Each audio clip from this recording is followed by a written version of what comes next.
All right, we are now live on YouTube, and I'm going to have Allison start the meeting.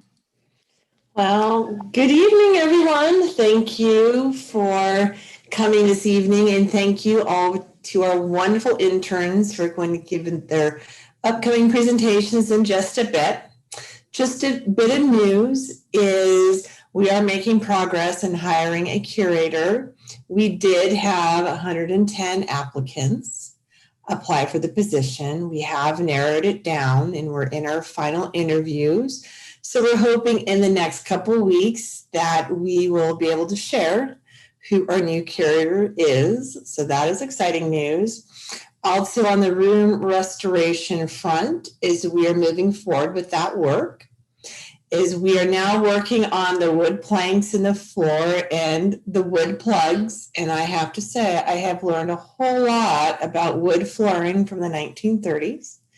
It's absolutely fascinating. So the next step are the floors, and then we'll be repainting the rooms to the original colors so they both match. If you recall, we restored half the room, and then now restoring the second half of the room, so everything will look seamless. That's terribly exciting as well.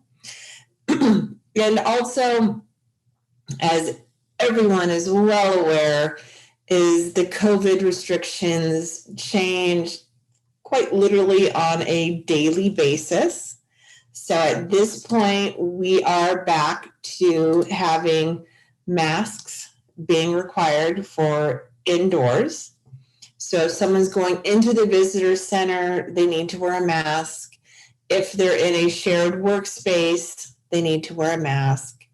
And as people take a tour of the house, when they go into the sun porch, they will also need to wear a mask. So we will comply with the regulations that we did receive today from Parks and Recs, that those are the new regulations. So super appreciate everyone's flexibility in dealing with this. And I agree, it can be a little bit stressful, but these are just the facts that we have to deal with. We want to make sure that our volunteers, our staff, and our public are all as safe as we can make them to be.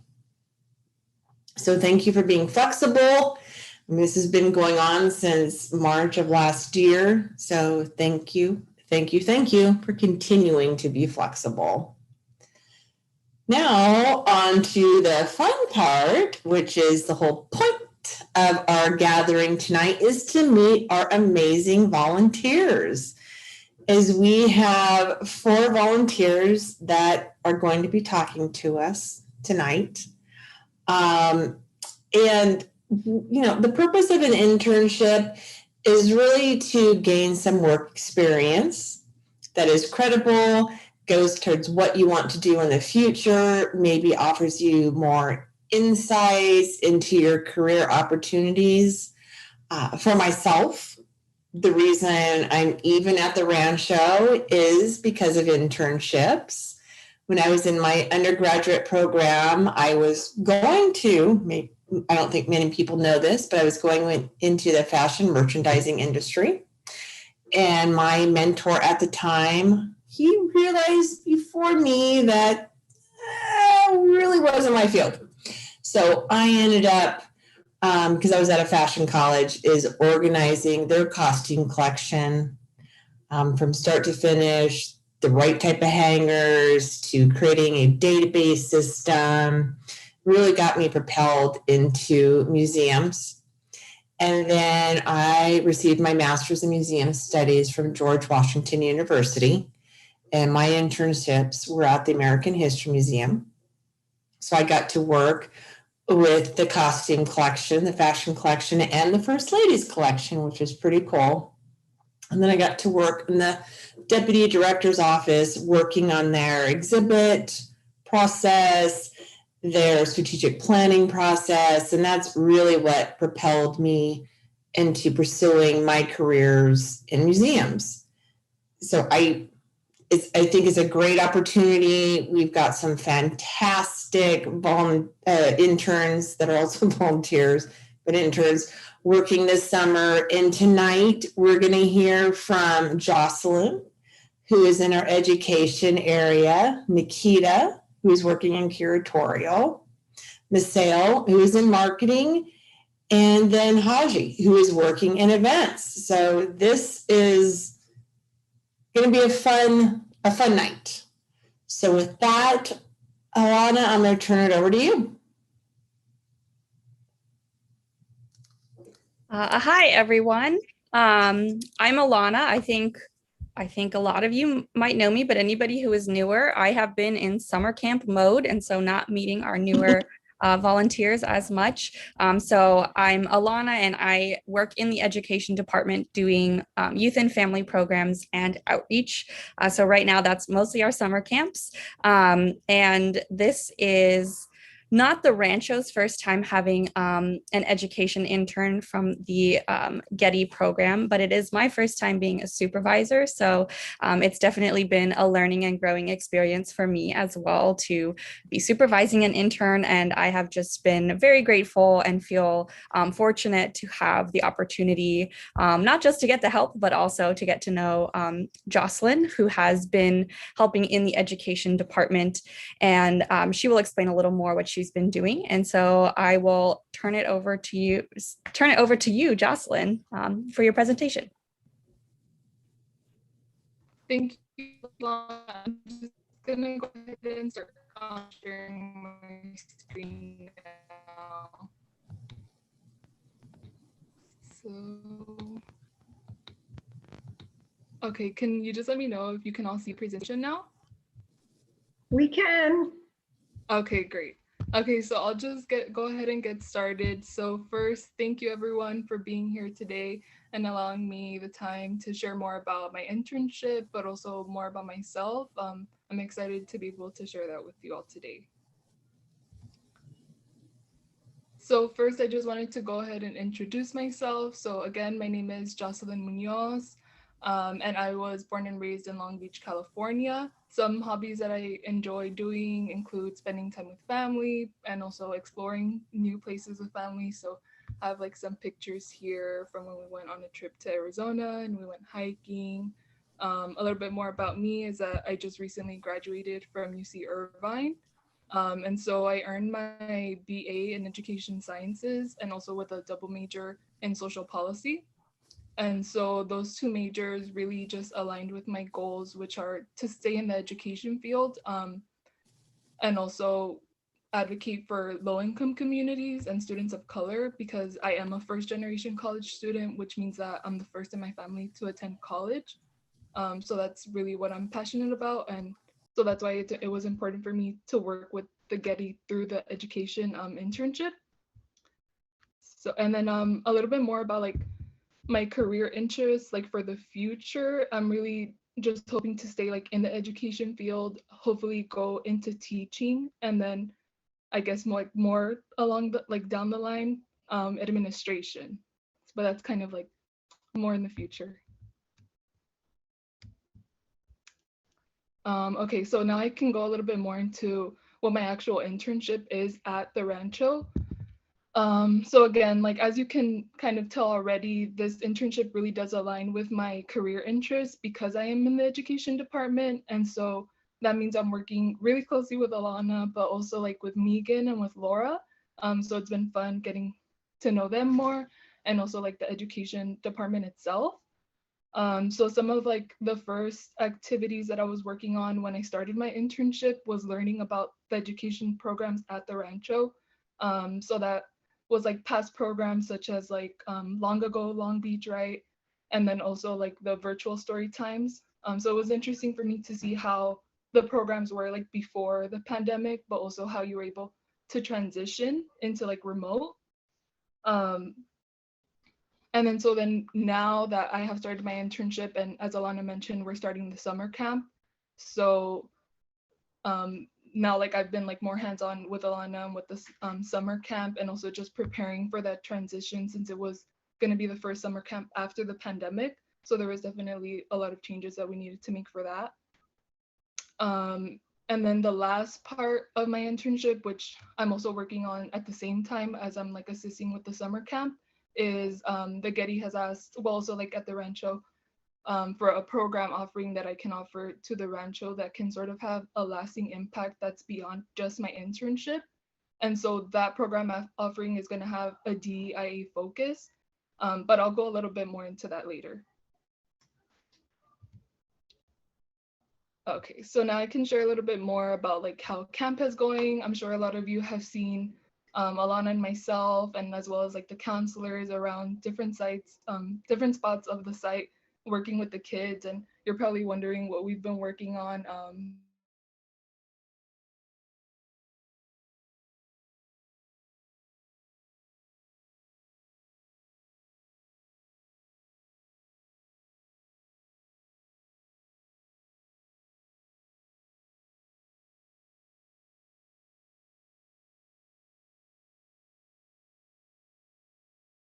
We kind of had to get everything ready just to ensure that we could stay safe, but also still allow the kids to have a lot of fun and learn about the rancho.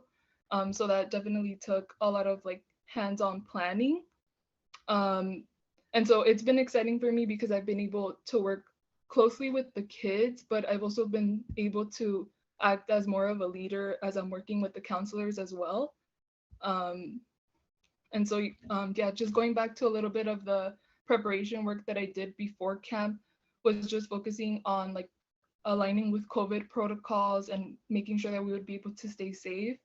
And then also just working closely with Alana to make sure we have all of the logistics ready and sort of just, I feel like the first week that we actually held camp, we were just kind of having to make changes afterwards. So it's been like a learning experience, I think, as we go. But yeah, I've also just been helping, well, prior to the start of camp, just helping with like preparing activities for the kids that would be fun and still teach them about the rancho at the same time. Because definitely some of the previous activities that were done at the summer camp had to be rearranged to align with COVID protocols. And so, yeah, now we are actually in camp and have everything ready.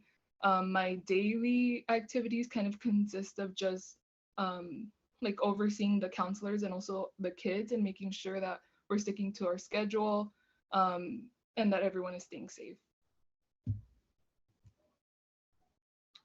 And then so these pictures kind of show a little bit more of like the leadership role that I'm able to take on with the counselors. So these are actually photos from the summer camp training that we held for the counselors prior to the start of camp. So on this day, we were basically showing the counselors the different crafts that they were going to be creating for the kids. But it was also a time for like Alana and for myself to also share with them how to be ready for the transition back into in-person learning, because a lot of the kids have only been on Zoom. And so there was definitely the concern of kids not being ready to go back to in-person and maybe not knowing how to interact with others. And so in these pictures, I was giving the counselors a presentation on mental health resources and different concerns that may arise, not only with the kids, but also maybe with the counselors, because a lot of us have kind of lost like those social skills after being remote for so long.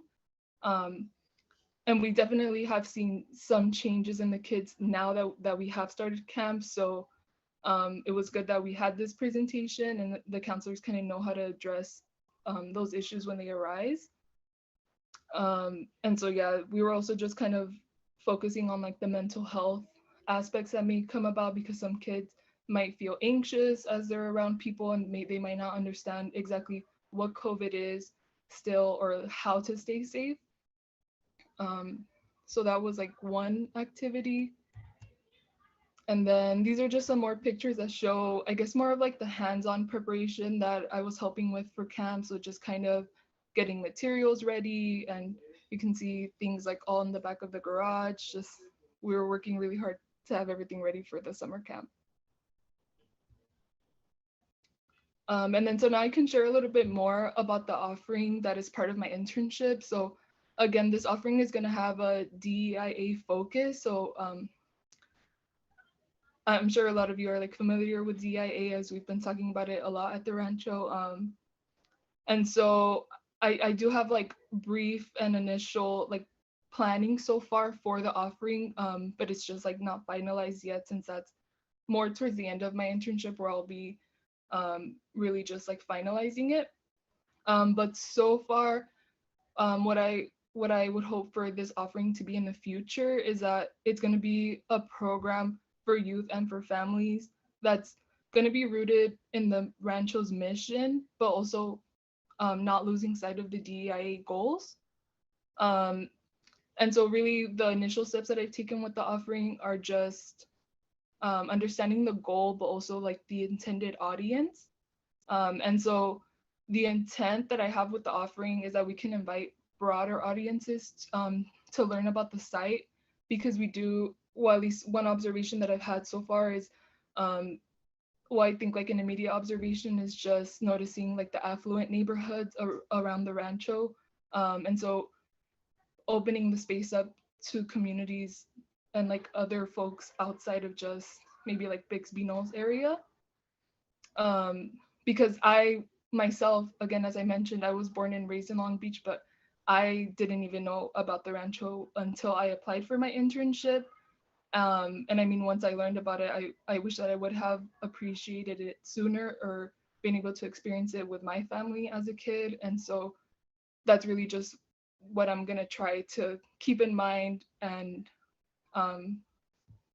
just try to open up the space more for other communities. And so again, that would be like low income areas and like people of color.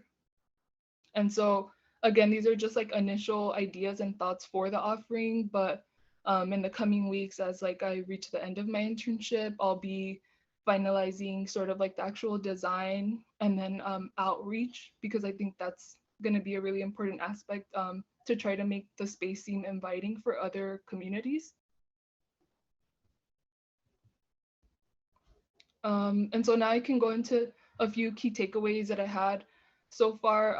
I'm about 5 weeks into my internship now, and so I've really been able to experience a lot of different roles, as you can see, not only like planning, but also kind of being a leader. And so something that I really like enjoyed so far is the hands-on working with the kids. So when I'm sort of walking around, overseeing the counselors and how they're working with the kids, and at times also stepping in myself to sort of act as a counselor, because sometimes there might be certain kids who need a little extra attention or focus. And so all of the kids, again, they're grades 1 through 5. And so that's really beneficial for me to see and to work with those kids, because again, as I mentioned, I'm hoping to go into teaching, and that's actually the grade or like the age group that I hope to work with in the future. So it's sort of giving me that insight of what it would be like, I guess, to manage like a group of kids on my own. So I'm glad that I'm able to see that before I actually step into the field. And then of course, with teaching comes designing like your own lesson plans. And so designing the activities prior to the start of camp and actually carrying them out on a day-to-day basis, that's been helpful to also see that. So yeah, I really feel like experiencing the camp with the kids will allow me to have a proper transition into teaching in the future, or at least to know like what kind of teacher I want to be when I step into the field. And then so just some further observations that I've had so far at the Rancho. I think just overall, I noticed immediately the dedication and care that all of the staff has for the Rancho. I think just everyone, it seems like you all really treat it as your home, which that it's great to see that, and to see how everyone really takes care of it, and try to keep it clean and make sure that we're maintaining it and respecting the Rancho. And I think that also goes along with the volunteers, because I think what I've observed is that the Rancho is supported by a lot of volunteers, and I mean, I think we should like thank them for spending so many hours at the Rancho just to keep like the history alive. And so I think that's why, again, going back to the offering that I was considering creating for the rest of the communities, because I think that it's really important to introduce introduce kids at a younger age to the rancho, because it really does leave like a lasting impact spending summer at the rancho. We have like current counselors now who come back. They experience the camp themselves as kids, and then they'll come back and serve as counselors. And I think, and then they still volunteer, and so it kind of just keeps on going. And so that's why I think if we just introduce the site to more audiences, we can grow even more. But yeah, that's the end of my presentation. Thank you again for letting me take the time to share, and I'll be happy to answer any questions that you guys have.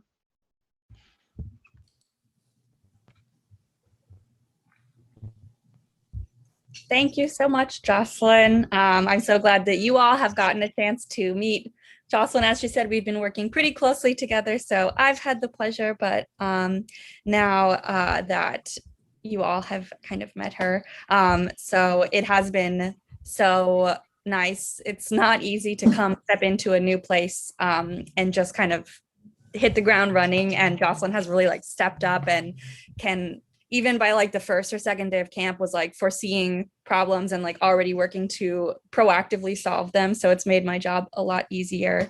And I believe we'll be doing questions after all of our interns have presented. So feel free to keep putting them into the chat or into the Q&A box, and then we will get to those after we've heard from all of our interns.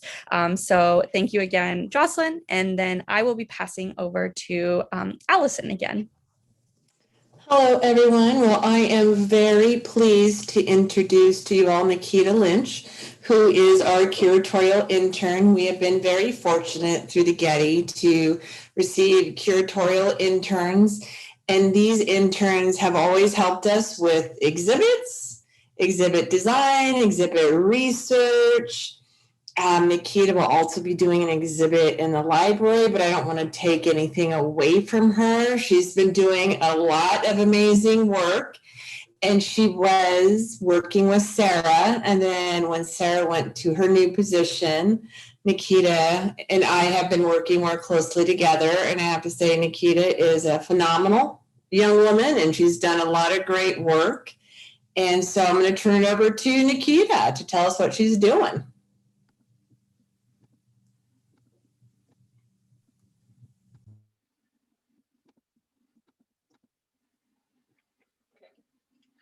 Hi everyone, my name is Nikita Lynch and I'm the Getty Merrill curatorial intern. I hope you all are doing well. I'm going to share a little bit about myself and my primary projects at the Rancho this summer. So the hometown question is always difficult for me because my dad was in the US Navy. I was born in Catania, Sicily, Italy, and my dad had the option to be stationed in Japan or Jacksonville, Florida. So when I was 4 years old, my family and I, we moved to Jacksonville, Florida.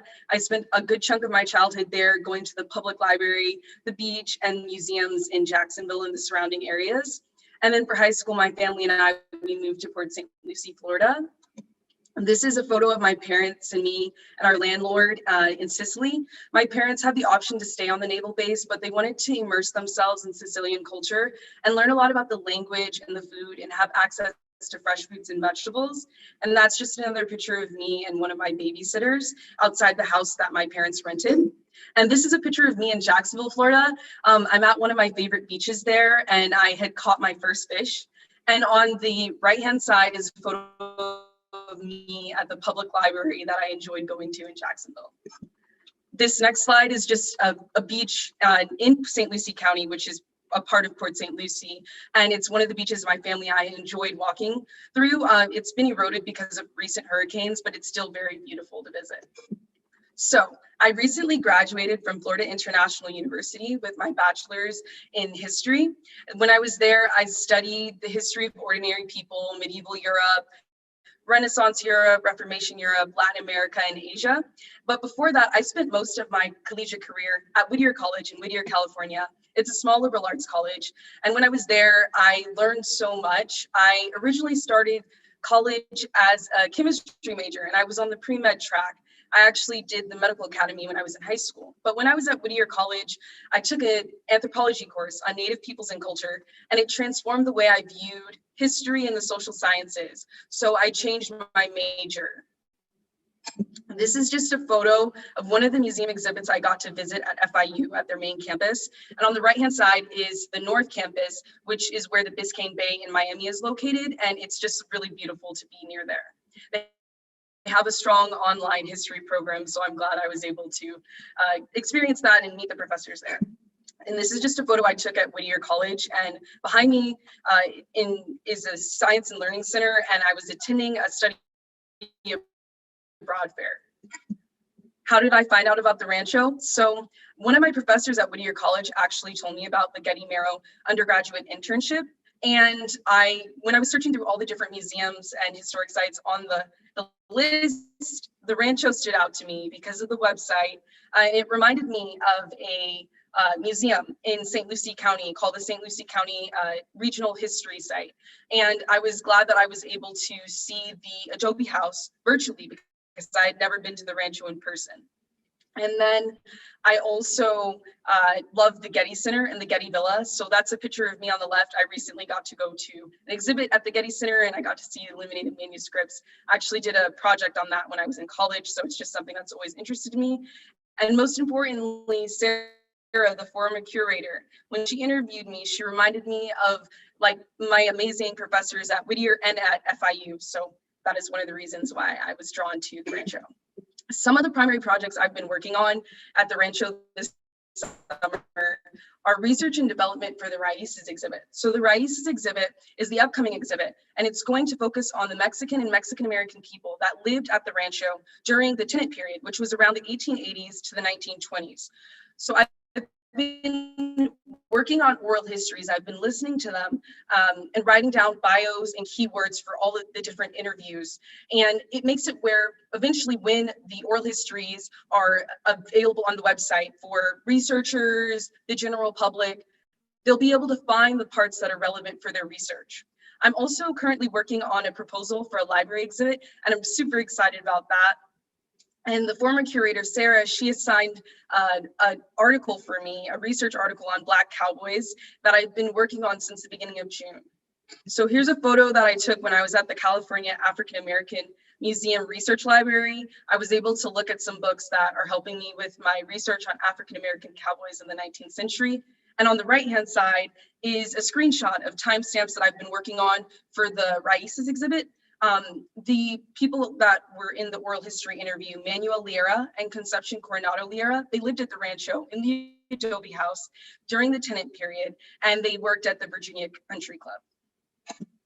Some of the key takeaways I've had so far is I've been learning a lot about oral histories. When I was in college, I only had the opportunity to work with traditional forms and sources of history. So documents, sometimes literature like poetry and things like that. So it's been really amazing to hear the voices of people who lived at the Rancho or near the Rancho, especially during the tenant period in the 1880s and the 1920s. I've also learned a lot about being careful when handling objects. I've had the privilege of being able to dust and clean in different rooms, like the foreman's room. And it's been really exciting for me because I always dreamed about like working in a museum or interning in a museum and like getting to handle objects. I also have been learning a lot about collaborating with the community for exhibits. The former curator, Sarah, she talked about the importance of that. And also at some of the Getty events, they talk a lot about how important it is for curators to not only like talk to the community, but work with them for certain exhibits. And I had the opportunity to meet Jody Miller, who is the granddaughter of Manuel and Concepcion Liera, who will be the focus of the Raíces exhibit. So I've also been learning a lot about public history, and I want to obtain a master's in public history. And all the skills I've been learning from the Rancho have been helpful so far. Public history is basically, it's related to museums. It's just the idea of historical knowledge being accessible to the public. So all the museums you've been to or the historic sites, public history plays a large role in that.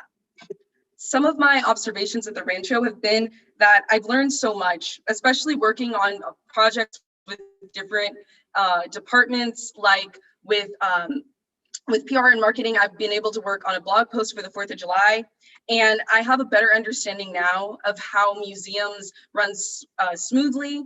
And I understand now how important volunteers are. I understand how they make the Rancho fun for visitors and how they make the Rancho come alive. The California Research Library is something that also I've been able to sit down and look at the books in there, and it's been really incredible. And it's nice to be able to walk around the Rancho and imagine what it was like for all the diverse owners and tenants. Thank you all for listening. So Nikita has been great. And the one thing I wanted to share about our all of our volunteers is interns, is they all contribute to our future work. So, you know, what Jocelyn's working on, Maseo, Haji, and Nikita's work will live on. It will help inform our future exhibits. It will help inform our future archives. It helps inform our DEIA work. So it's really exciting to have Nikita and all of our interns on site helping to further our work, and their legacy will be noted, taken into consideration, and will help our site in its entirety. So it's fantastic to have them all here. And thank you, Nikita, for all the work you're doing. She's taken on a lot. And I think what she probably hears from me for the most part is like, are you good? Do you have enough? Do you have too much? And she's constantly telling me, I need a lot of work. Let me do it. I'm good. I'm like, all right, run with it, Nikita. And we're looking good. So thank you, Nikita. And with that, I'm going to turn it over to Krista. Hi, everyone. So I have the pleasure of introducing our public relations and marketing intern, Misael. So Misael actually started with us last summer. He was a part of the Getty Marrow undergraduate internship program. And so, you know, last summer things were a little different for the interns because we hadn't quite reopened, and Tessa and I were interviewing interns, and when we talked to Misael, just, oh my gosh, his passion about the Rancho really, really stood out. He was telling us about when he visited the site and he brought his mother and just all the things he saw. And then he was telling us things he read on the website. He was like, oh my gosh, looking back to Advance Forward, the water conservation project, that's amazing. How are you marketing that? How are you telling people about it? And it was just like, oh my gosh, we're not going to find anyone else who's just as passionate about the projects that we're doing here at the Rancho as Misael. And so, you know, because it was kind of a strange year last year, his internship kind of, instead of happening full-time in the summer, happened part-time in the fall and the spring. And then when the Getty internship program ended, we were like, I am so thankful that we were able to keep him on. So we still have Misael part-time with us, and he is in the office on Tuesdays, and he's working virtually on Fridays. So if you're ever there on Tuesday volunteering and you come into the cottage, be sure to say hello to him and myself. And with that, Misael is going to tell you about what he's been doing at the Rancho. Thanks, Krista, for the introduction. Let me share my screen. Hopefully you guys can see that. Okay, thanks.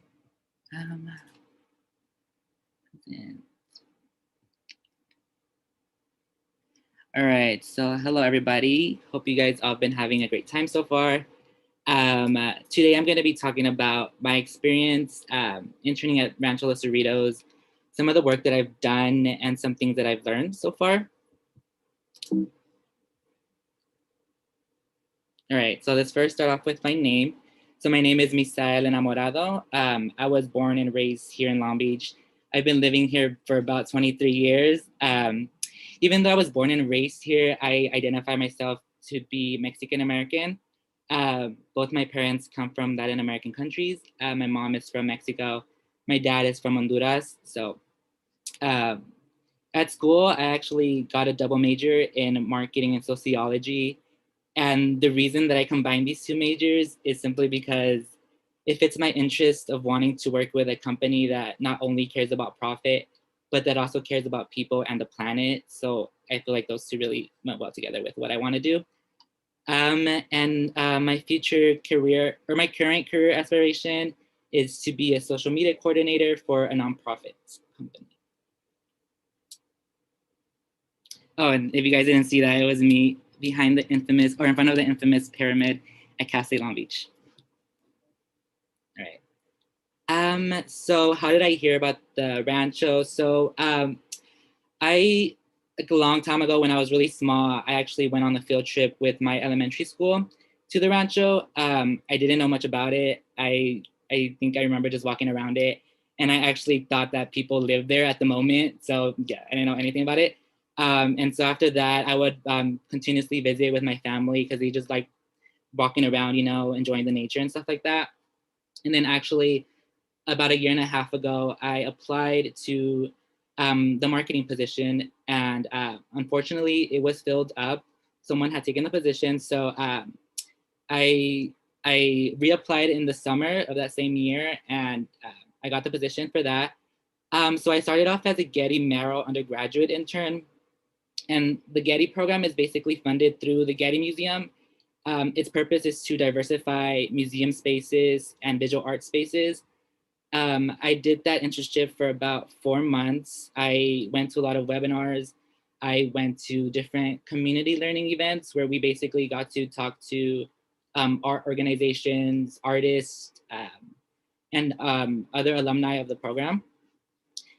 So yeah, that lasted for 4 months. And then fortunately, after those 4 months were over, my stay at the rancho was extended. So I've currently been interning here for about a year now. So my current position is marketing and public relations intern.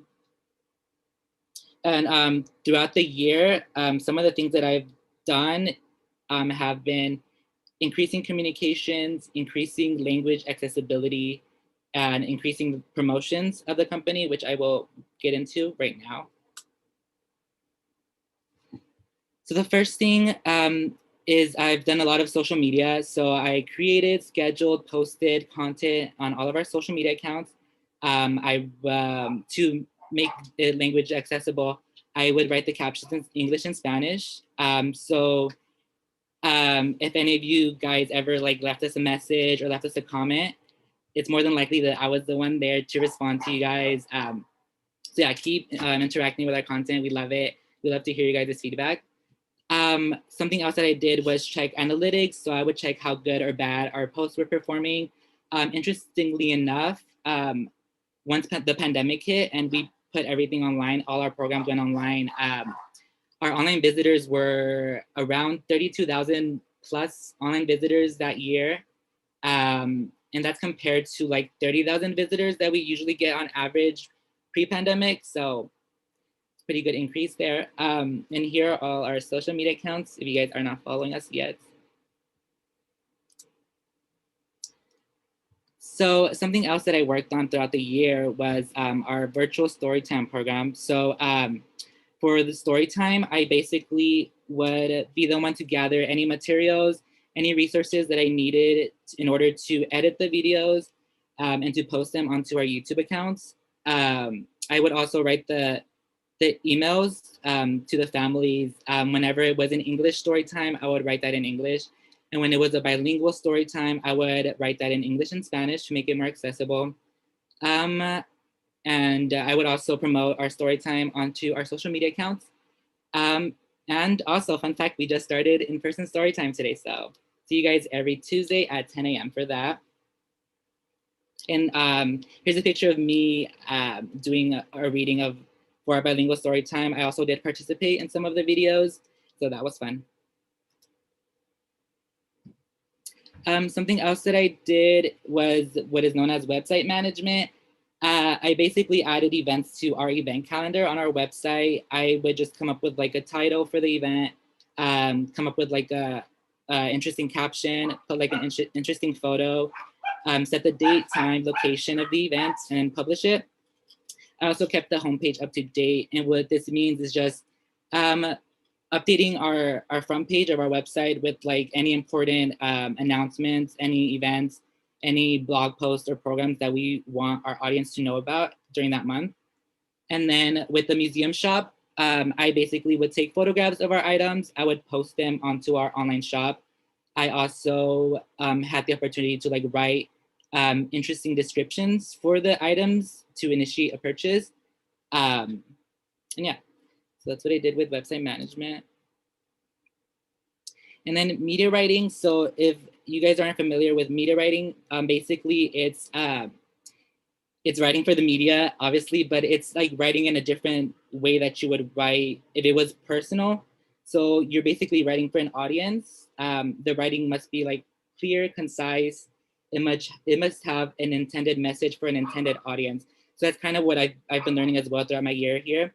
And some of the ways that I've been learning that is through press releases, which is basically writing about an important project and sending it to the media in hopes of it being published.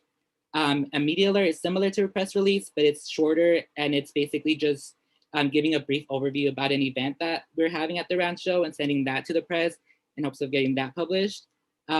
Blog posts, I would write those as well. It's just writing about anything that we feel would interest our blog readers. And then for the bi-monthly email newsletters, that is basically just writing, keeping up to date, like writing about the Rancho and keeping our subscribers up to date with what's happening at the Rancho for that month.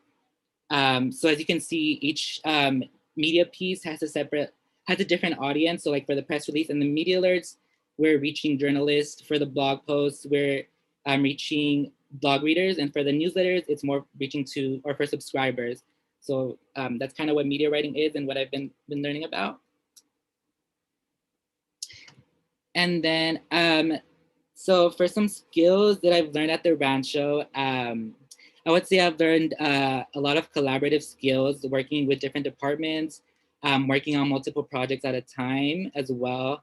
I've also learned about internal and external communication, so communicating with staff internally, but also communicating with outside stakeholders. So for example, recently I had to reach out to the Office of Equity in Long Beach to translate some of our self-guided tours into different languages. So I had the opportunity to communicate with them and see what that was like. Also social media management skills, which I kind of went over in the beginning, which is basically managing online presence on social media, creating, publishing, analyzing content, and engaging and interacting with our social media users and our followers. And I've also learned a lot of media writing skills, which I also previously mentioned. And my final thoughts about the Rancho itself, the site, obviously it's very beautiful. It's relaxing, it's scenic, it's very perfect to take Instagram photos or photos in general, like for weddings and stuff like that. And I also think it's historically accurate.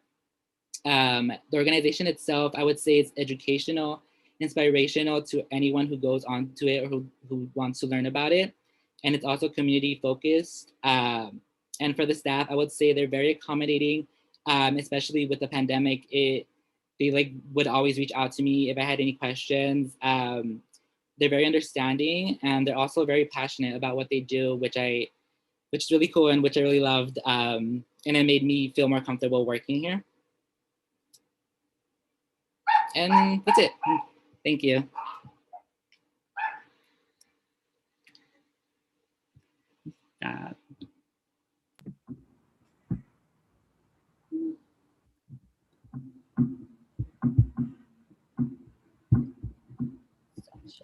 Okay.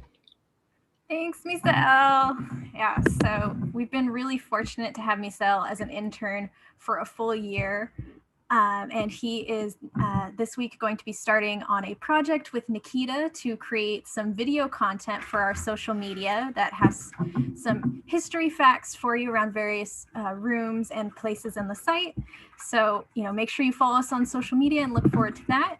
And with that, I'm going to pass it over to Mallory, who is going to introduce our next intern. Hi, everyone. I'm Mallory. I'm the special events coordinator here at the Rancho. So if you're not familiar with what I do, I book all of the special events and weddings and different things activities that you see around the site. And then I also help out with our fundraising events and all of those efforts as well. So I've had the pleasure of also having a development intern assist me with my projects this summer, which I'm happy to introduce you guys to. His name is Haji Salim, and he comes to us from the Long Beach Community Internship Project that's affiliated with Cal State Long Beach. So he is a Cal State Long Beach student. He applied for the internship and we were matched. So we got to have some interviews, and then Haji and the Rancho were matched together. So it was very awesome to interview someone and then ultimately get that person chosen to work with us at the site. Haji is a very passionate person. He's very sociable. So if you see him around, obviously say hi, and he would love to chat with all of you.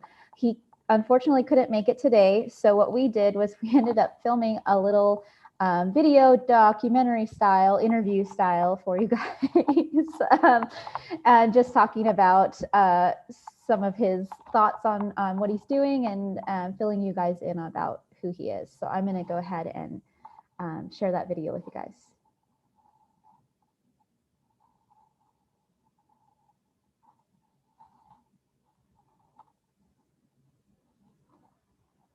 Hello, everybody. My name is Haji Salim, and I am the development intern for Rancho Los Cerritos.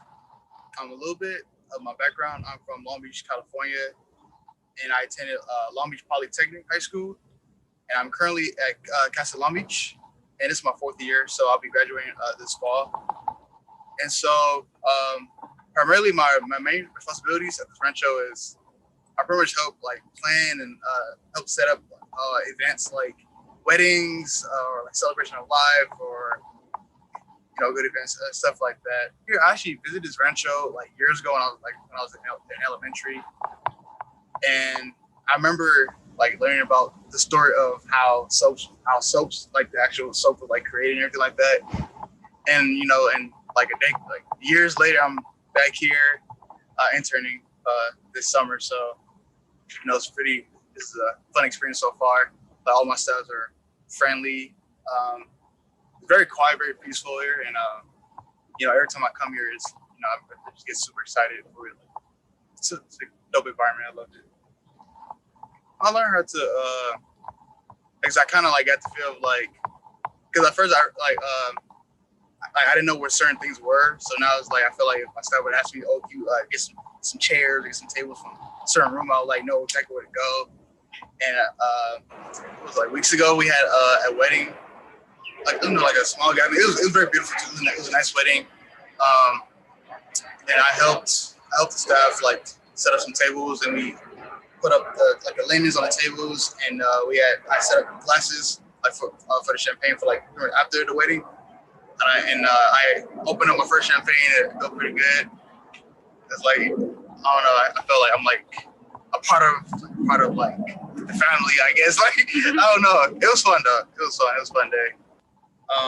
Also, like when we have certain events, if visitors like come in, I can help. I like direct them to where the event is going to be, or if they have questions like where the restroom is, I just point them out, direct them to the restroom and everything like that. So I genuinely care about people who want to help people out, make sure that they're doing good, that they're on the right track. Project that me and my coordinator Mallory are working on is called the Honey Book.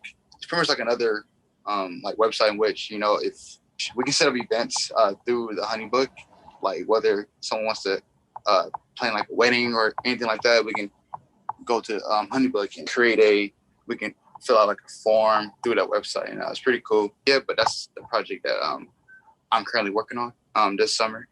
I would say this Rancho, this would definitely like prepare me for my future career, like in the field of sociology, because I plan on doing like counseling, so in which I'll be able to I'll be helping you out, like advising, giving advice on a certain path that the individuals like wish to take. you know, and I'll try to give them like my best advice. And in terms, and it correlates with this with Rancho because overall I'm pretty friendly, and you know I had the chance to like talk to my fellow staff, and you know if they have any like comments or like certain if they want me to give them opinions, I'll give them opinions on certain things. Yeah, so like as far as like my future career, like counseling, like if like students or if any individuals have like any concerns or questions about how to how do I like plan out my future, you know, I can kind of give them like I can tell them, oh well, you know, when I was at the Rancho, one of the Rancho Los Cerritos, I helped, you know, plan out events and everything like that, and I can just like tie it in with you know, with counseling and make sure that they're on the right path of success, you know. And so hopefully before I finish my internship, I can meet all you guys, all the staffs, the volunteers. You know, so far I met a few staffs, and they're all been like pretty awesome, very friendly. And so yeah, my name's Haji, and hopefully I'll see you guys soon.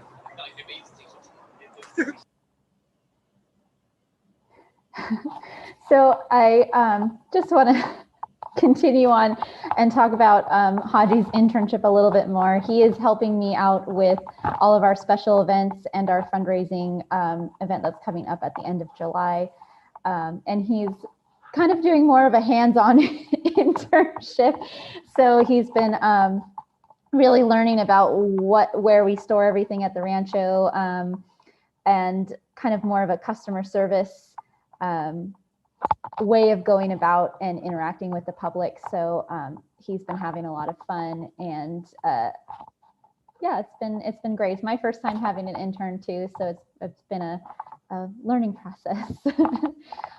So I think now we are going to open the floor up for the questions that you guys have been putting in the chat. So I'm going to hand it back over to Megan. Thank you to all of our interns and all of our intern supervisors for presenting tonight. There was a question about what the Getty internship is, and I just wanted to let people know that the Getty internship program was started right after the verdict on Rodney King.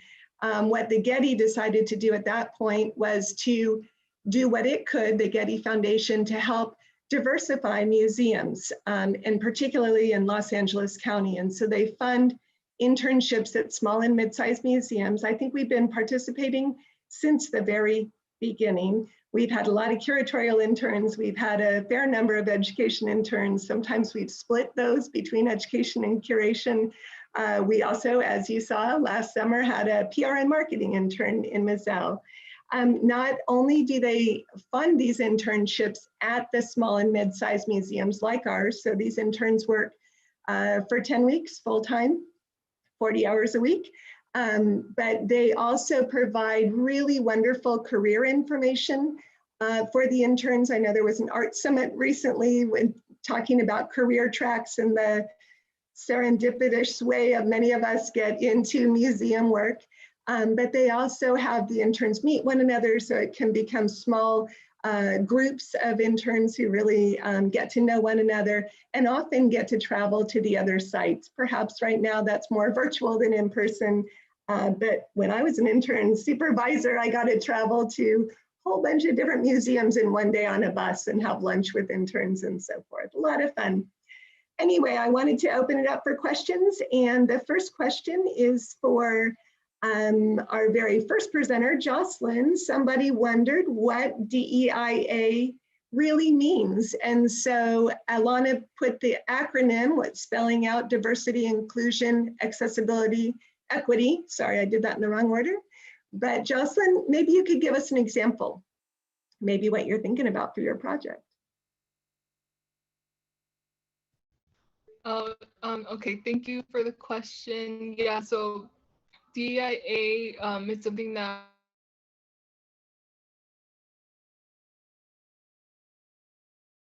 your video froze. Maybe you can answer it, but have your video off.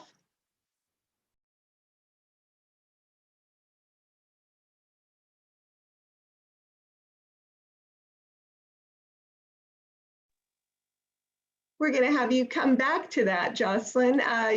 You're frozen, but I bet that you can get back on. Alana, we had a question about who those counselors are. If you could share with us who the people are that help with camp in addition to you and Jocelyn. Sure. We are doing things slightly differently this year due to COVID protocols that we put in place. So you might know from previous years, we used to have a whole group of volunteers who were staffing the summer camps. And then we used to have a few each week who we called education assistants, who were in more of a leadership role. This year, because things were a little more limited with how many staff we could have per group of children, we only have the education assistant position. So what that means is that we have fewer total counselor bodies, but the quality is really great. We have a lot of them are returning from either having volunteered in the past, or some have been education assistants in the past. And then we have a couple who are brand new to the Rancho, but who have other experience. And we do actually have a couple who, as Jocelyn kind of spoke to, they came as campers in summer camp, and then now they are returning, they came as counselors, as volunteers, and now as education assistants. So it really does have that kind of lasting impact, and getting the kids on site at a young age can captivate them and bring them back. So we are, hopefully we'll be able to have more again next year, but it's a lot of high schoolers and some college students as well who are sort of staffing the camps. And then Jocelyn and I, for the weeks of camp, become the assistant camp manager and the camp manager respectively. I believe Jocelyn is logging back on. She had lost the connection. Hi, sorry about that. Thank you for taking over, Alana. I'm back now. That's the problem with Zoom. So hopefully we can get off of Zoom soon.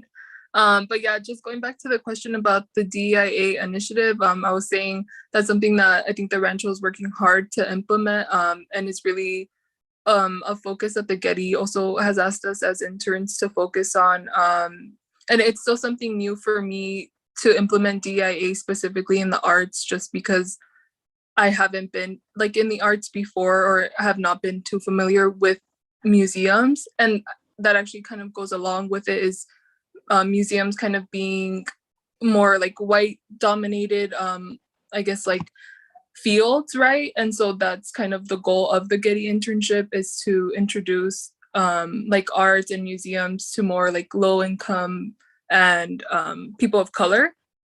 And so that's why, again, going back to the offering that I was hoping to create, is keeping that going and introducing sites like the Rancho to low-income communities. I mentioned like how I also hadn't visited the site before or knew about the history, and it would definitely be beneficial, like for more youth to learn about it, right, and to visit it and appreciate it, because again, like as Alana mentioned, it does have a lasting impact, and it opens up opportunities for youth to gain leadership skills, whether they like become counselors or even just to attend summer camp like as kids. Thank you, Jocelyn. I appreciate that, and thanks for your persistence in getting back on. Nikita, one of our volunteers, asked, what is your favorite oral history so far, or the most intriguing one? Thank you for your question. So one of the most intriguing ones I've listened to has been the interviews with Manuel and Concepcion Liera, being able to hear about their love story, and also some of their siblings like Virginia Coronado. One of her oral interviews, she talks about the ghost stories that Mike Murillo, who was a vaquero for John Temple and for the Bixbys, being able to hear about how children had fun at the Rancho, like before it was as we know it as a public museum. And also I also love the oral history that's done by Richard Bixby, who's the son of Llewellyn Bixby Sr., who was responsible for the 1930s restoration. He talks about how they celebrated holidays at the Rancho and in Long Beach in general, especially like it was interesting hearing about how for 4th of July, they would be at the beach with wagons covered and they would watch the fireworks. So it was just really amazing hearing those stories. Thanks, Nikita. That's so interesting. Mizella, a question for you. Can you tell us why it's so important that the Rancho markets itself to the local community? I think it's important because I think, and especially with the DEIA policy that's being implemented, we want to reach a diverse set of individuals to visit the Rancho. And the only way to do that is by communicating to everybody. So if you're just posting, if you're posting content that's just in English, you're not reaching the Spanish speaking community. Or if you're just posting, how would I say this? If you're posting events that are like in a little bit pricey or something like that, you're not really reaching those people who can afford those events. So you want to be diverse in how you're communicating to the public and especially the community, just to increase the visitors, the diverse in visitors. So, yeah. Thank you. Thank you. And thank you all. What an amazing group of college students or recent graduates that we have around the Rancho. Now I want to pass the mic to Tessa, who's going to tell us a little bit more about the partners we have that makes this happen. Thank you, Megan. I just have to say that was incredible to see those remarkable presentations and the breadth of everything that's happening on the site on 7 days a week. So thank you all for that. Really inspiring projects and beautiful PowerPoint presentations. Misael, I was very impressed with your animations.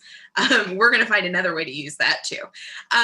So Megan, you gave a great overview of the Getty Marrow undergraduate internship program and how that got started.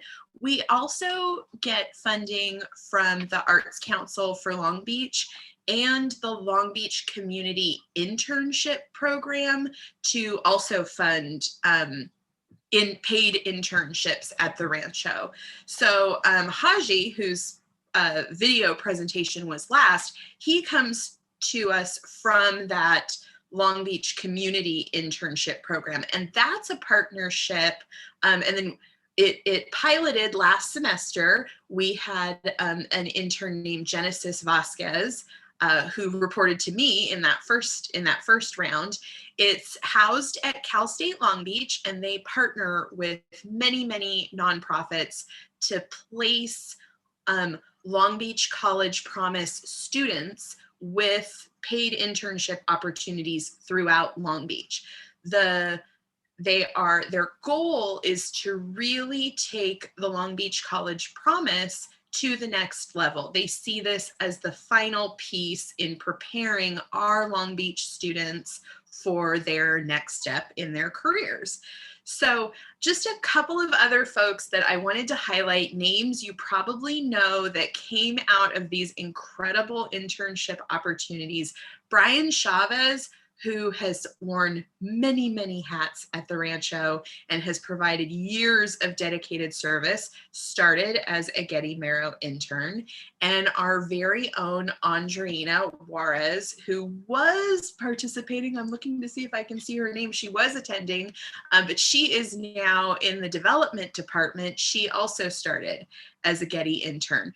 And I just would like to highlight Andreina for one moment. So for many years, and Megan explained, we were getting an intern in those 3 key areas that they fund, either marketing, education, or curatorial.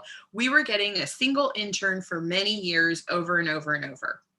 Andreina joined the staff in a permanent position on the development team, and she developed a relationship with the Getty coordinator, Celine, and she rewrote the applications. And now for the last 2 rounds, thanks to Andreina, who started as a Getty intern, we have received 2 Getty funded positions. So if she's not here, I'll tell her tomorrow in a meeting that I highlighted her incredible work expanding our reach and really paying it forward through that. So we're very grateful to our partnerships with these organizations who support these paid internships. And we're very grateful to these incredible interns that we get to work with every day. Such impressive presentations. I cannot tell you how amazing that was to watch. I have one other very brief update for you regarding our Welcome Back dinner on July 31st. This is our fundraising event. It's scheduled from 5:30 to 7:30 in the Rancho backyard, and we are going to unveil the 2-story 1930s living room, which is currently in the middle of being restored. So, and it probably won't be completely restored on the 31st. You'll see a project in progress. But I was in the room today, and it is breathtaking, and the meticulous restoration work they're doing is just incredible. So tickets are still available on the website, but we are reaching capacity. So if you'd like to attend, please let me know or purchase on the website, and we'll see you on the 31st. Thanks all, and trying to remember who I'm passing to next. Back to me. I have a couple Thank you, announcements. Absolutely. First, I wanted to let everyone know the great news. I'm just going to quickly show you that our virtual tour on the website now includes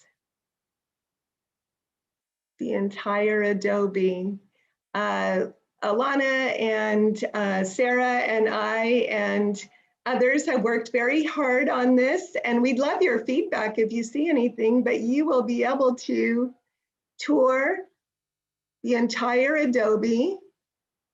This is kind of an update on accessibility, because people who are not on site can still enter the foreman's room and learn about a branding iron or the rawhide chair,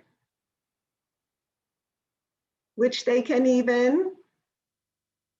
hopefully it comes up quickly, turn around if they wanted to.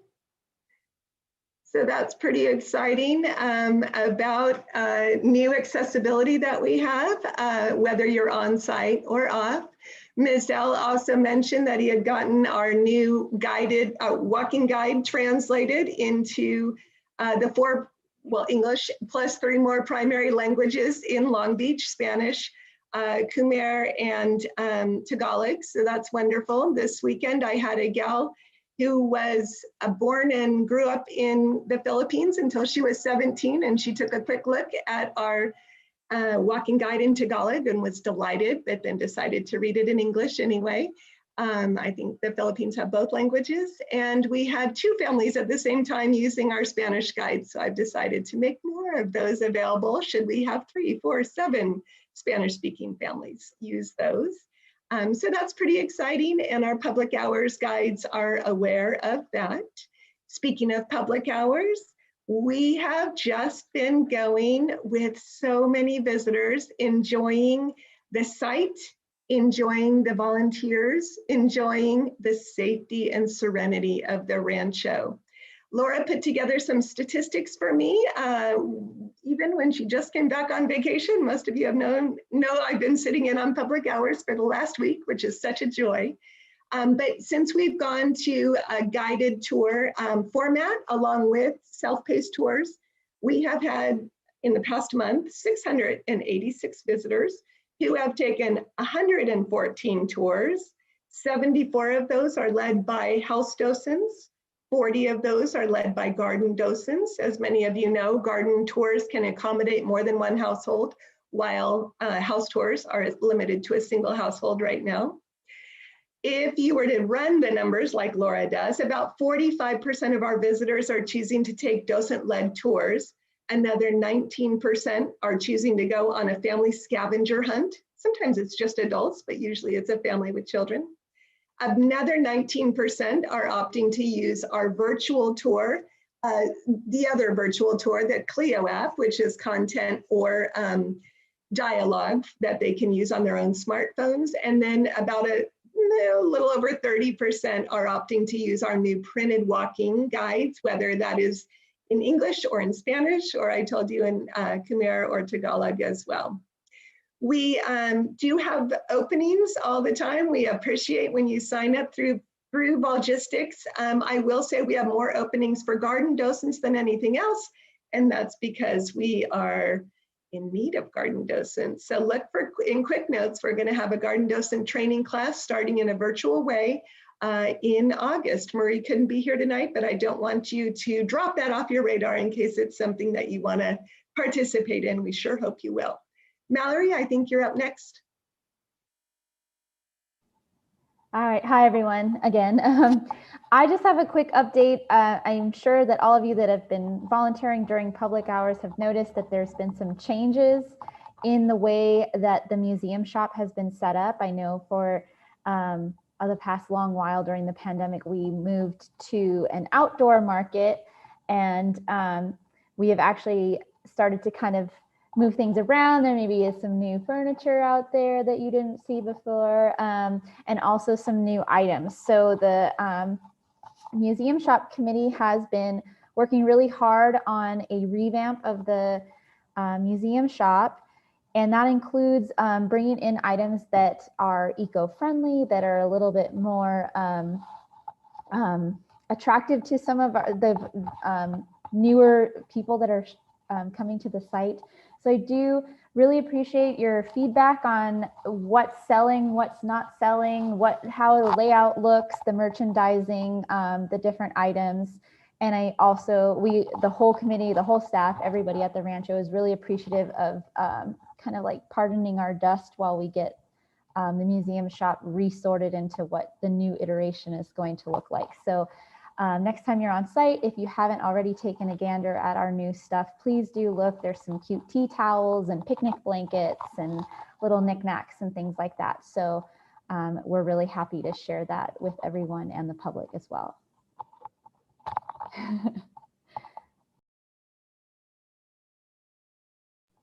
And then who do I pass to? Am I up now? I think it's so. me. Hi, everyone. I haven't seen you yet, but I'm looking forward to seeing you in just a few minutes. And I just have a little update that Storytime is back on Canvas.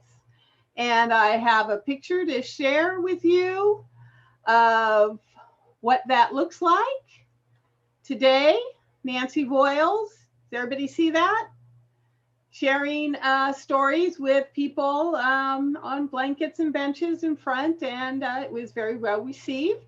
And Nancy is not going to be able to do it next week, so I'm looking for somebody that would like to share stories with kids. They were really, really well behaved. The pandemic has done something to these kids, because before the pandemic, they were kind of antsy, but these kids were anxious to hear these stories, and they really enjoyed it. So let me know if you would like to be a storyteller. You provide the books. We have books, some books if you don't, and it's just a half an hour, sing some fun songs with the kids, and it's a lot of fun. I have one other thing I'd like to show you. Where is my stop sharing the screen? Did I stop sharing the screen? I got you, Laura. Okay, I'd like to share, no, okay. I thought I had it up, but we now I have loaded the, your VicNet portal to get into Volgistics is on our website. So if you go to our website and you hover over support us and then volunteers, it'll be right there. So if you lost that email where I gave you the link, you can just go to our website and you can find quick notes. So you can check out if you want to volunteer and find all sorts of information. So now on to where we get to see all of you. We're going to start promoting you all so that we can see and hear from you. And I have a very appropriate, thanks to Megan, question for us all to address now. So we'll start moving you all up. It'll look like you're leaving, but you will, you'll join us again momentarily.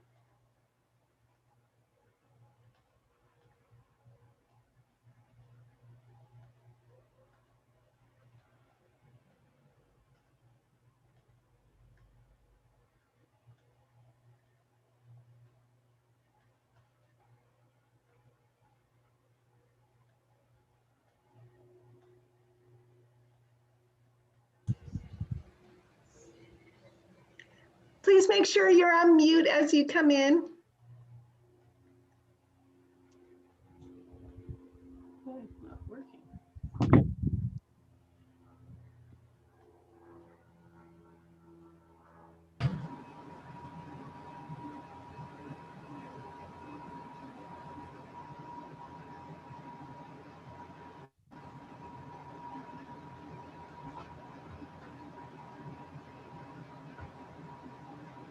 I just have a couple more to do.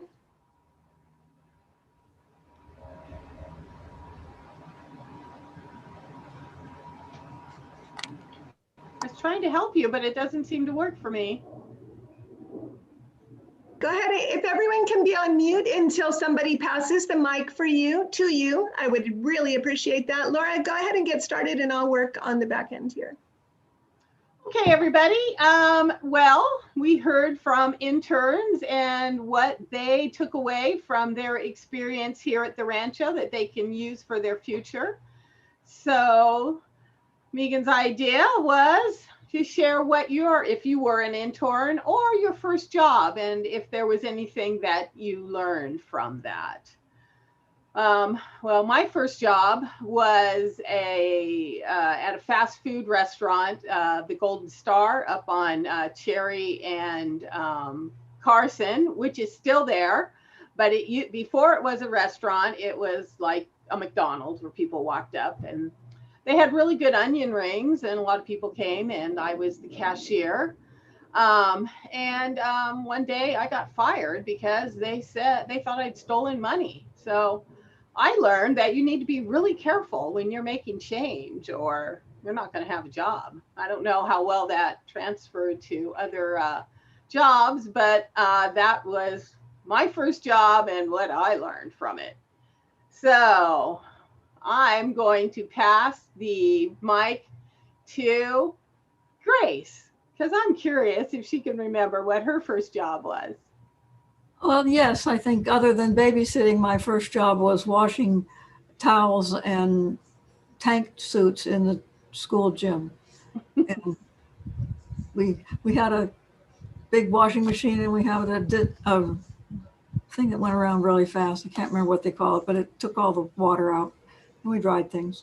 So I had a good time. That was a super job. I got paid 50 cents an hour, and that was just amazing. Yeah. And I do have to head out. I've got something else. Sorry, I can't join you. Okay. Well, thanks, Grace. Okay, then I guess I'll pick for Grace. Oh, Marcia. She's waving her hand goodbye, but we'll let you tell what your first experience and what you took away from that. Oh, I was just waving to Grace, but I do agree with her that I had a job for 50 cents when I was in third grade. And it was Coach Mulligan from Polly had a son who was cerebral palsy, and he was always like never allowed to do anything.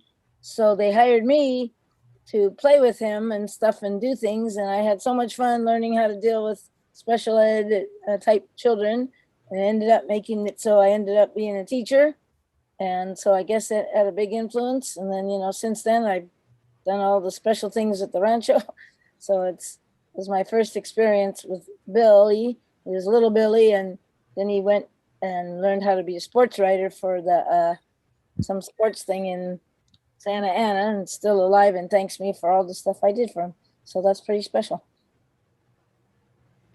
All right, who do you want to pass to? Let's go to Terry, because I like the thing he sent us the other day.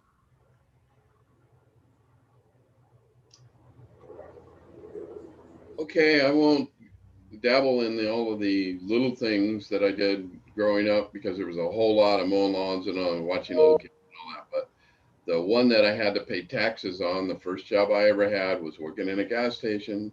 Do you remember those guys that would come up, pump the gas for you and wash your windows for you?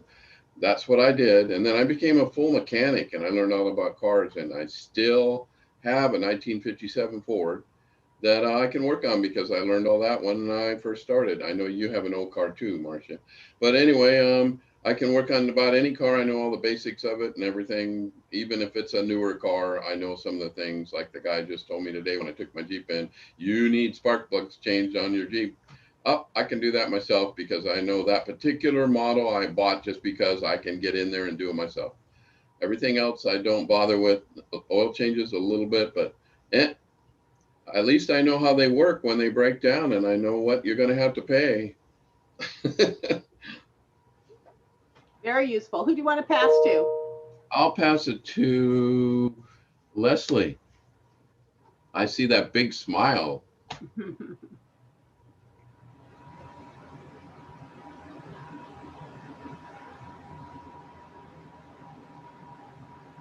Leslie, are you able to share your screen or at least unmute? Leslie has stepped away for a moment. I don't know what her first job was. Tell us yours then, Alana. My first, oh, there she is. What was your first job? Oh. Hi, everybody. My first job was babysitting. I think that probably a lot of us started off back in the day doing some babysitting. What was your transferable skill that you learned from that, Leslie? Or your takeaway? I needed to get something that paid more. The bottom line. That's not very nice. I couldn't even tell you what a transferable skill was. You're still in education. Yeah. Who do you want to pass the mic to? I will pass the mic to, let me see, to Tom Heaton. There's not many. I think this is.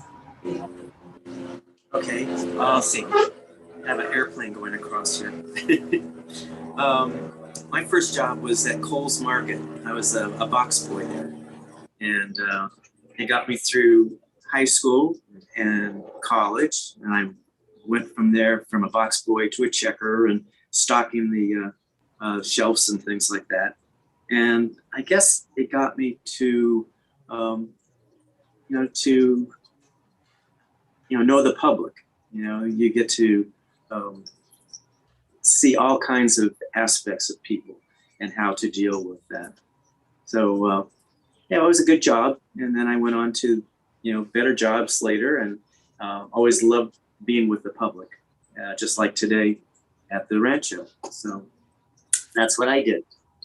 So let's see, I don't see any, people, participants. Here we go. I think I will pass it off to Gail. Okay, well, like Leslie said, it was babysitting when I was in high school.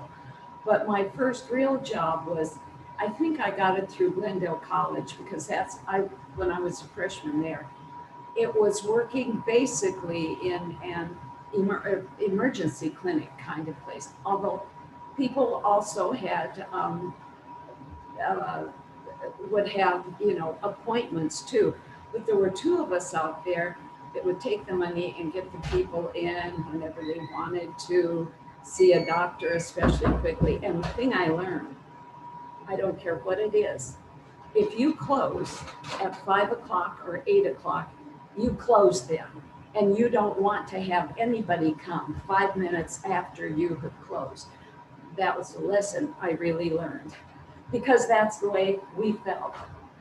And I would send this on to Nancy. But wait, can we get Jean first before we go to Nancy?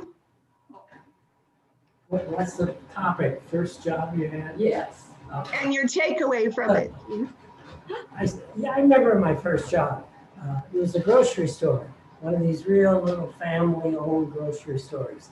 And a lot of kids my age were making 75 cents an hour, but I was making 90 cents an hour. And so I felt that was pretty hot. The best part of the job that I had was that went on all through high school and yeah, most of college too, because we had new owners and everything, was that I got to do everything. It was fun. I was started as butcher's helper, and then I learned how to cut some of the meat, not the really expensive stuff. And then the groceries, I got to order the groceries and run the cash register and so forth. And so that's how I'm able to control Gail. I have had so much experience in handling difficult situations. And so that was I'll my take first care job. of him later. Thank you. And now on to Nancy and Floyd. You have to unmute. Yeah. My very first job was babysitting like everybody else. And then I briefly in college one summer worked on the reception desk in the dormitory where I lived, just I think 2 afternoons a week. It wasn't a big deal. And then I didn't work for a long time after I graduated. I chose to stay home with my kids until I decided to work. And then my first year I spent as a Kelly temp because I wanted to see what kind of jobs were available. But what I learned, because I would work like a week on at a job and then be a week off and then get another job someplace else for another week, is really flexibility. So many different personalities, so many different ways of running a business, and good ways, bad ways. And I was just sort of like the fly on the wall because I wasn't part of it, but I was observing. In fact, I really wish I had taken notes. I could have written such a great book, but I didn't keep my notes. So anyway, I'll turn it over to my husband. Next. Well, my first job was at the ripe old age of 8. I got to be a newspaper delivery boy. This was up in Los Alamos, New Mexico, and I would deliver all my newspapers to the people. And what did I learn from that? It's a little difficult for people to pay their bill, and so here I am. I'm coming up. I knock on the door. I'm going to charge you for these newspapers I've been delivering to you, and the lights go out. Now, the next job I had, though, was when we moved down to El Paso, and I went to work for the grocery store, just like several people on here. I was a box boy and worked my way up to cashier, and it put me through my first year in school, by the way. So, and what did I learn from that? I didn't want to be a grocery. So now, who can I pass it on to? How about Ina? Are you ready for this? You're on. Okay. So my first job was in a public library. It was a page, which was an appropriate name for someone, job title for someone who worked in a library. And it turned out to be, I thought, oh, it's going to be so much fun. I was going to work. I was going to get to read books. I was going to help kids with. I got to shelve books. That's all I did for like 4 hours a night. It was in high school. But that said, I got to take any book I wanted to, even though I guess I could have from any library. I took any book I wanted to home and I got to read. And I just, to this day, think that reading's just one of the most wonderful things anybody can ever do. So I took that from that job.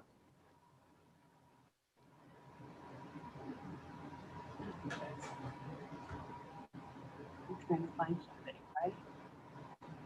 Lori?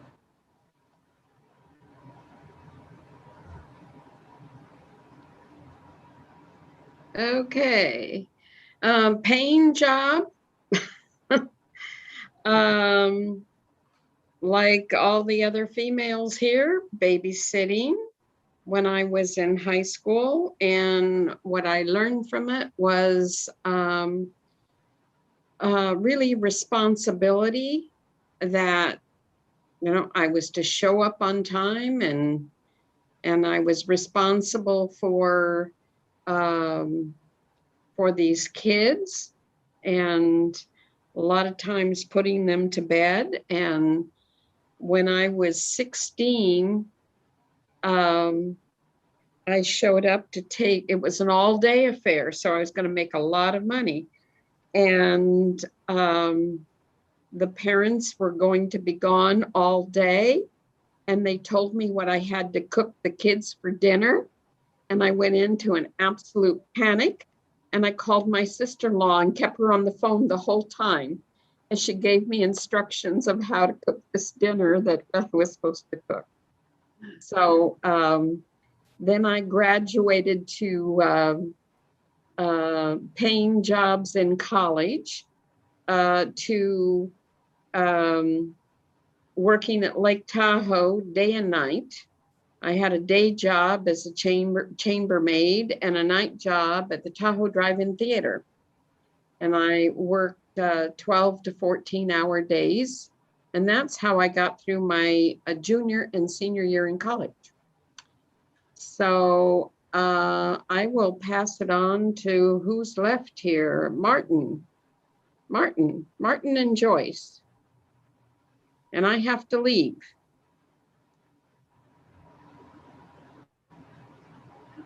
Martin and Joyce?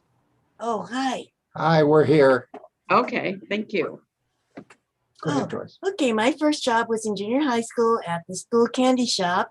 And my takeaway was, don't take your earnings and spend it all on candy. And my first job was, well, we're not going to count selling sunflower seeds at Boy Scout camp, but my first real job was busboy at a spaghetti restaurant. And in the afternoons when it was really dead. And my takeaway was I became, I don't know about friendly, but I got along well with the assistant manager who was working that afternoon. And he ended up getting a job nearer my home that was for waiting tables at a steakhouse. And this was high school. And he invited me to come try out for the job, which I did, which I got. And I was making more money in high school than just about any other kid my age as a waiter. So I was very fortunate. And now it's off to Joy.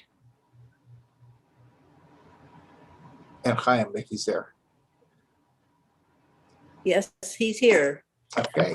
My first job, well, here, put our faces off.